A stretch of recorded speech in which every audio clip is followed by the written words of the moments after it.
BRS ఒకటి అని కూడా ఒక స్కోప్ మళ్ళీ ఒకసారి అనడానికి వచ్చింది అవకాశం. ఎందుకంటే కాంగ్రెస్ గవర్నమెంట్ కూల్చుతుంది బీఆర్ఎస్ అనే విషయం బీజేపీకి ఎట్లా తెలుసు? నో నో నో నో కూలుస్తుందని హెచ్చరిస్తున్నారు కాబట్టి కాంగ్రెస్కు వీళ్ళ బాధను కూడా బలంగానే ఉంది. కొన్ని విషయాల్లో కాంగ్రెసు బీజేపీ కాంగ్రెస్తో బీజేపీతో మేము అంటగాయనం అంటున్నారు కానీ కాదు, కాంగ్రెస్కు బీజేపీకి రహస్య ఒప్పందం ఉందని వాళ్ళు చెప్తున్నారు బీఆర్ఎస్. దానికి కూడా కొంత బేస్ చూపెడుతున్నారు వాళ్ళు. ఎందుకంటే ఒక ప్రాంతీయ పార్టీ వానిష్ అయితే వాషౌట్ అయితే జాతీయ పార్టీని మేము కాంగ్రెస్ కొట్టడానికి చాలా ఈజీ. మాకు కాంగ్రెస్ మా ఫ్రంట్లో ఉందనుకో, కాంగ్రెస్ శత్రువుగా చూపెట్టి బూచిగా చూపెట్టి మేము అధికారం రావచ్చు. కానీ మధ్యలో ఇక్కడ బీఆర్ఎస్ అక్కడ వైఎస్ఆర్సీపీ టీడీపీ ఉందనుకో ఆటంకమే. బాబు నిజమే, రెండు బీజేపీ కాంగ్రెస్ రెండింటి వ్యూహం కూడా ప్రాంతీయ పార్టీ ఉండదు. మరి ఎంత ఎట్లా అంటారు? వాళ్ళు కూడా బేస్ ఉంది కదా. ఇప్పుడు ఏం చెప్తున్నారు వాళ్ళు? బండి సంజయ్ కూలుస్తామని అంటున్నాడు. అంటే బండి సంజయ్ ఒకళ్ళతో పుచ్చుకుంటుండు ఆ పార్టీ తరపు నుంచి. మాకుందా వాళ్ళకు కొల్లుడు? వాళ్ళకు ఉందా? బండి సంజయ్ కాంగ్రెస్ ఓట్ల కోసం ప్రయత్నం చేస్తుండని Vinod Kumar total mess up confuse రాజకీయం మైండ్ గేమ్ ఆడుతున్నాడు. మైండ్ గేమ్లో ఇప్పుడు వాళ్ళ వాదన చెప్పినప్పుడు వాళ్ళది కరెక్టే అనిపిస్తుంది, వీళ్ళ వాదన విన్నప్పుడు వీళ్ళకి కరెక్టే అనిపిస్తుంది. నిజమే, మరి బండి సంజయ్కి ఏం అవసరం? మూడు సార్లు అనడం అవసరం ఏముంది? నేను కూడా అంటున్నా. సో కాంగ్రెస్ ఓట్ బ్యాంక్ కూడా ఆయనకు కావాలని అనుకుంటున్నారా? లేకపోతే కరీంనగర్లో అవసరం ఉందా? రహస్యం పరోక్షంగా ఆయనకు సపోర్ట్ అవసరమా? లేకపోతే ఈయన కూడా ఎవరు మన ఈటల రాజేందర్ స్టేట్మెంట్ కూడా అట్నే ఉన్నాయి కదా. అంటే బీఆర్ఎస్ను వీళ్ళు టార్గెట్ చేసిరా, కాంగ్రెస్ టార్గెట్ చేసిరా? మెషప్ పాలిటిక్స్ అంటే వీళ్ళకు లేదు, బీజేపీ వాళ్ళకు స్పష్టత లేదు. స్పష్టత ఉంటే చాలా సీట్లు వచ్చే అవకాశం ఉంది. ఇక్కడ కూడా అది కన్ఫ్యూజన్ ఉంది. ఓవరాల్గా రాబోయే తెలంగాణ రాజకీయం ఎట్లా ఉండబోతున్నది? నేను కొంచెం దురదృష్టకరమైన పరిణామమే. ఎట్లా అంటే మనం స్థిరమైన ప్రభుత్వం బలమైన ప్రతిపక్షమే అనుకుంటాం. ఒక జర్నలిస్ట్గా స్థిరమైన ప్రభుత్వం ఉండాలి, బలమైన ప్రతిపక్షం ఉండాలి. కానీ ఇంతకుముందు బలహీన ప్రతిపక్షం పక్షమే లేదు, బలహీన పక్షం, అధికార పక్షం చాలా బలంగా ఉండే, ఇంకా ఏకపక్షంగా ఉండే. ఇప్పుడు ఏమైంది? ఉల్టా అయింది ఇప్పుడు. అయితే ఇక్కడ స్థిరమైన ప్రభుత్వం కావాలి, బలమైన ప్రతిపక్షం కావాలి. మనకు స్థిరంగా ఉంటుందా అస్థిరంగా ఉంటుందా అనేది బీఆర్ఎస్ ఏం చేస్తుంది? మేము అస్థిరపరిచే శక్తి మాకు ఉంది అంటుంది. అట్లా తప్పది, అది కూడా తప్పే. వీళ్ళు ఏమంటున్నారు? వాళ్ళను మొత్తము పార్టీ ఫిరాయించే శక్తి మాకు ఉందని అంటున్నారు. రెండు కూడా ఈ అభివృద్ధికి విఘాతంగా మారుతాయి. ఒకటి ఏంటంటే మనం confuse politics, mind game politics ఉన్నాయి ఇవన్నీ. సో బీజేపీ ఏం పాత్ర పోషిస్తున్నది చాలా ఇప్పుడు కాంగ్రెస్కు కొంత అనుకూలంగా ఉన్నట్టే అనిపిస్తుంది నాకు బీఆర్ఎస్ మాటలు చూస్తే. పెద్దగా వాళ్ళకి వ్యతిరేకంగా ఏం మాట్లాడతలేరు.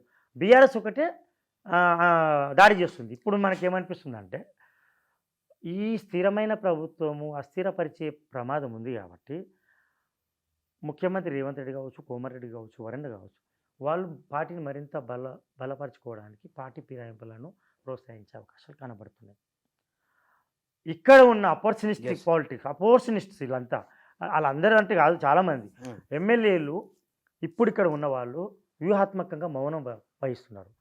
అక్కడ నుంచి ముఖ్యమంత్రి రేవంత్ రెడ్డి చాలా తెలివిగా పావులు కలుపుతున్నారు. నాకు తెలిసి ఇప్పుడు ఇంగ్లాండ్ వేదికగా ఒక స్టేట్మెంట్ ఇచ్చిండు. ఎందుకు? నా ప్రభుత్వము ఒక మౌనం వహించిండు, తర్వాత ఒక స్టేట్మెంట్, ఒక అల్టిమేటం జారీ చేసిండు. నా పుట్టలో వెళ్ళేడితే కుట్టకుండా ఉండని అన్నాడు. అయితే అస్థిరపడతలే, మేమే అస్థిరపరుస్తామనే ఒక మైండ్ గేమ్ ఆడుతున్నారు. ఇప్పటికిప్పుడు కాదు, ఎంపీ ఎలక్షన్ మేము సత్తా చూపెట్టుకుంటాం అంటున్నారు. ఇక్కడ ఉన్న వాళ్ళు నాకు తెలిసిన సమాచారం 10 నుంచి 12 మంది ఎమ్మెల్యేలు అధికార పార్టీలో బీఆర్ఎస్ పార్టీలో మౌనంగా ఉంటున్నారు. ఎప్పుడు అవకాశం వస్తే అప్పుడు రేవంత్ అన్న మనమంతా కలిసి పనిచేసిన వాళ్ళమే, మనమంతా ఒకటి అభివృద్ధి కోసం మేము ఏమైనా చేస్తాం, ఇక్కడ మేము మీ పార్టీకి డోకా లేకుండా వ్యవహరిస్తామని చెప్తున్నారు.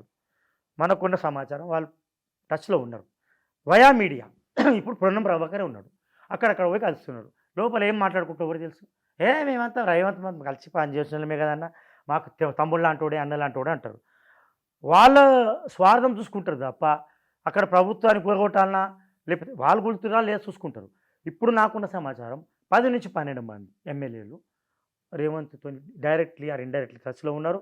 ఎప్పుడు మీకు సంక్షోభం వచ్చినా, ఎప్పుడు మీకు క్రైసిస్ వచ్చినా మేము మీకు అందుబాటులో ఉంటాం, మాకేంటి చూసుకోండి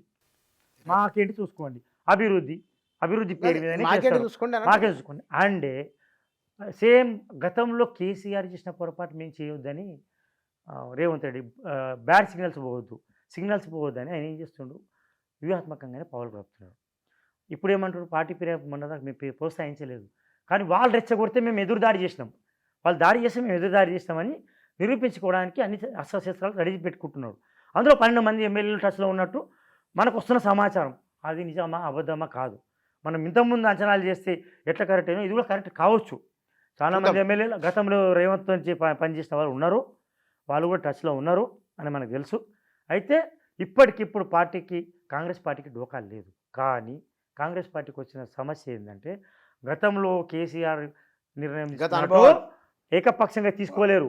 ఎవరైనా తీసుకోవాలంటే అందరిని ఒప్పించి మెప్పించి తీసుకోవాలి. మరోవైపు రాహుల్ గాంధీ ఉండి అక్కడ కొంచెం ఎథికల్ పాలిటిక్స్ మోరల్ పాలిటిక్స్ను కొంచెం ఎంకరేజ్ చేసేవాడే.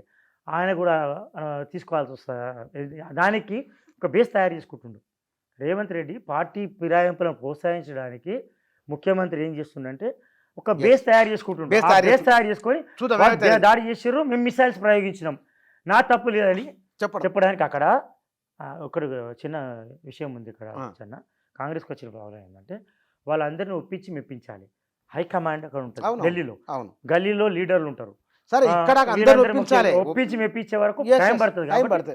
ఈ ఎంపీ ఎలక్షన్లలో ఈ న్యూట్రలైజ్ చేయడానికి, మెదక్లో న్యూట్రలైజ్ చేయడానికి ఈ ఎమ్మెల్యేలను మీరు ఎక్కువ ఉరుకులాడకండి అబ్బా, మీరు గెలిపించండి, చెల్లె సారథ్యం వహించండి, చెల్లెలాగా వ్యవహరించండి. ఇవన్నీ కోవర్ట్ పాలిటిక్స్ ఉంటాయి. ఇందులో కాంగ్రెస్ కొంత అడ్వాంటేజ్ ఉండొచ్చు.